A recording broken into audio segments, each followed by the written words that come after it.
warahmatullahi wabarakatuh. Kami mahasiswa Apoteker Unhamka angkatan 39. Di sini kami akan menampilkan video tentang simulasi konseling penyakit asma dengan menggunakan alat Fleming Weber. Perkenalkan, nama saya Sari Murti. Saya sebagai apoteker dan belakang saya Milima Metodologi, saya sebagai pasien. selamat menyaksikan. Selamat siang, selamat datang di Apotek Unhamka Farma. Ada yang bisa dibantu, Mbak?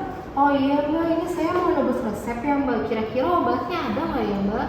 Baik, saya cek dulu. Ini obatnya ada ya, Mbak? Iya. Harganya sekitar 450.000. Apakah Mbak ingin mengambil obat ini? Oh boleh Mbak. Kalau untuk pembayarannya bisa untuk bayar di sini langsung nggak ya Mbak? Bisa, Mbak? Sebentar ya Mbak. Ini uangnya ya Mbak. Baik, Mbak. Saya proses dulu ya, Mbak. Iya. Mohon ditunggu, nanti saya panggil lagi, Mbak. Iya.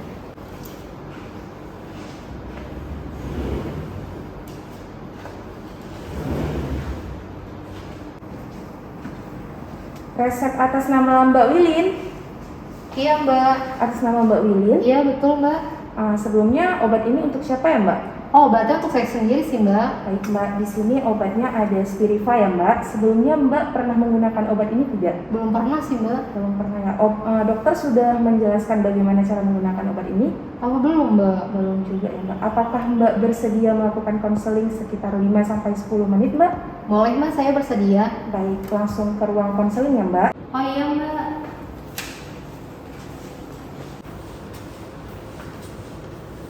Assalamualaikum. Waalaikumsalam. Silakan masuk, Mbak. Silakan masuk, silakan duduk, Mbak. Oh iya Mbak. Sebelumnya saya berterima kasih ya, Mbak telah meluangkan waktu untuk melakukan konseling. Perkenalkan, nama saya Sari Indira Murti. Saya sebagai apoteker penanggung jawab di Apotek Unhamka. Mbak bisa memanggil saya Sari aja. Jadi saya melakukan konseling bertujuan agar untuk waktu yang efisien dan efektif. Sebelumnya, apakah Mbak sudah nyaman di ruangan ini? Oh sudah sih Mbak. Baik, saya akan melakukan konseling. Ada beberapa pertanyaan. Apakah Mbak bersedia menjawab pertanyaannya? Boleh Mbak, saya bersedia. Baik, jadi resep ini ditulis oleh Dr. Indra ya, Mbak? Iya betul. Atas nama Mbak Wilin Marantika, Ya. umur 26 tahun, Ya. berat badan 75 kilo, alamatnya di Jalan Taman Marbabu ya, Mbak? Bisa dibantu nomor handphonenya yang aktif, Mbak? Oh nomor saya 085 Ya, Mbak? 889355 Mbak. Baik, Mbak. Kita mulai melakukan konseling ya, Mbak. Apakah sebelumnya dokter sudah menjelaskan terkait obat ini, Mbak? Oh dokter cuma bilang pemakaiannya kalau saya sesak aja sih Mbak. Oh, cuma itu ya, Mbak? Iya. Apakah dokter menjelaskan harapan terapi terkait obat ini, Mbak? Oh enggak Mbak. Tidak juga ya. Apakah dokter menjelaskan bagaimana cara pemakaian dari obat ini? Oh belum sih Mbak. Belum juga ya, Mbak. Apakah Mbak ada riwayat penyakit lain? Oh nggak ada sih Mbak. Tidak ada, Mbak ya. Apakah Mbak ada alergi terhadap obat tertentu seperti makanan juga, cuaca, dan debu? Oh kalau obat sama makanan sih nggak ada ya Mbak. Iya. Paling sih saya alergi debu sama cuaca dingin aja sih Mbak. Baik, kalau begitu saya akan menjelaskan bagaimana cara penggunaan obat ini ya, Mbak. Iya Mbak. Jadi ini di sini terdapat obat Spiriva ya, Mbak, mengandung titropium bromid dengan dosis 18 mikrogram. Nah, jadi penggunaan obat ini tuh digunakan di pagi hari aja, Mbak. Nah, jadi ini masih tersegel ya, Mbak. Apakah bisa saya buka segelnya, Mbak? Oh iya silakan Mbak. Baik, ini saya ambil alatnya, Mbak. Nah, jadi untuk penggunaan obat ini sebelum Mbak gunakan terlebih dahulu Mbak mencuci tangan dulu ya, Mbak. Nah, setelah kering, alatnya dibuka aja penutupnya seperti ini, Mbak. Nah, dibuka. Setelah itu ini terdapat corong ya, Mbak. Nah, corongnya ini dibuka lagi, Mbak. Nah, seperti ini. Nah, di sini terdapat lubang ya, Mbak. Ini lubang ini dimasukin obatnya, kemudian ditutup lagi. Nah, ditutup sehingga terdengar suara klik. Nah, kemudian Mbak pencet ini tombol ini sampai terdengar suara klik juga ya, Mbak, seperti ini. Nah, ketika setelah terdengar suara klik, maka alat ini sudah bisa digunakan ya, Mbak. Nah, cara penggunaan alat ini untuk kepalanya tegak lurus horizontal aja, Mbak. Jadi sebelum Mbak menggunakan alat ini, Mbak buang nafas terlebih dahulu. Nah, setelah Mbak buang nafas terlebih dahulu, Mbak masukin alat ini ke dalam mulut dengan mengunci menggunakan bibir. Jangan digigit ya Mbak, menggunakan bibir. Nah, setelah itu Mbak hirup, Mbak keluarkan alat ini. Setelah keluarkan alat ini, Mbak tahan nafas sekitar 1-10 detik aja atau senyamannya Mbak gimana. Nah, setelah itu Mbak lakukan pengulangan seperti awal tadi. Nah, setelah itu alat ini bisa langsung dibersihkan seperti ini Mbak, dibuka corongnya, kemudian dikeluarkan aja nih Mbak kapsulnya. Nah, setelah itu bersihkan alat ini menggunakan kain lap hangat ataupun menggunakan tisu ya Mbak. Nah, setelah itu alat ini bisa langsung disimpan. Apakah Mbak mengerti apa yang saya jelaskan? Oh iya Mbak, saya mengerti. Apakah Mbak bisa mengulangi cara penggunaan obat ini? Oh iya, bisa Mbak.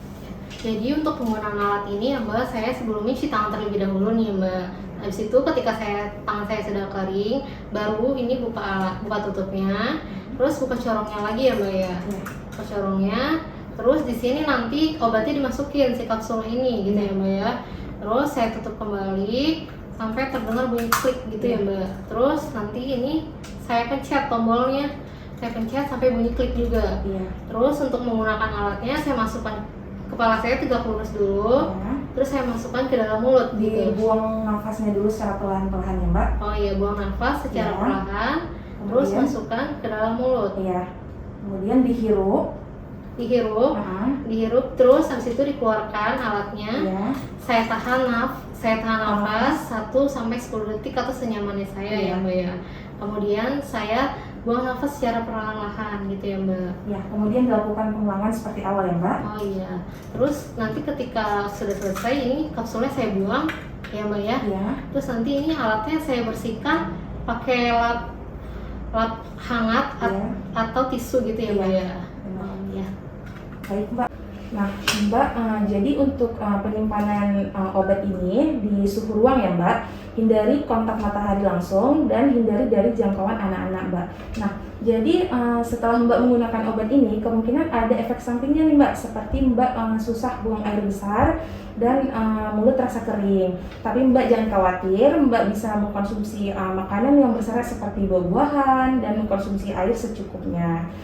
Jadi apakah ada pertanyaan yang lain Mbak? Kalau buat hal-hal yang saya hindari itu ada nggak ya Mbak?